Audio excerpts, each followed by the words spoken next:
Hi guys! Welcome to my YouTube channel po. New day, new video po tayo ngayon. Pag-usapan po natin tungkol po sa kararating lang pong pensyon ng ating mga SSS pensioners po na second batch for the month of March 2026 po. Kagabi po, dumating na po sa ilang mga accounts ng ating mga SSS pensioners ang kanilang pension for the month of March 2026 po. May mga subscribers po tayo, mga followers po tayo na nag-comment na po. Kagabi po, na-receive na po nila ang kanilang monthly pension. Ulitin po natin, supposed to be po ang ating pension ay tatapat po sa March 16. Ayan po, kaso nga lang po, mapapaaga po ito. Sabi ko nga po sa aking video, mapapaaga po ito. At kagabi nga po, ayan po, may mga resibo po tayong nakita sa ating mga subscribers po. Nag-comment po sila sa ating video na natanggap na po nila kagabi ang kanilang mga monthly pension for the month of March 2026 po.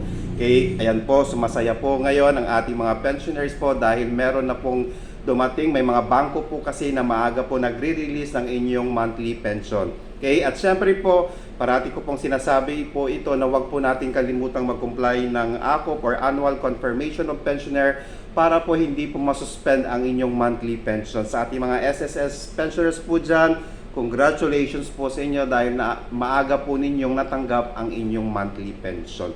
Okay? Sana po nakatulong po ako. Please do not forget to subscribe, like, and share para po lagi po kayong updated sa ating mga videos. Maraming salamat po and stay safe. Bye-bye!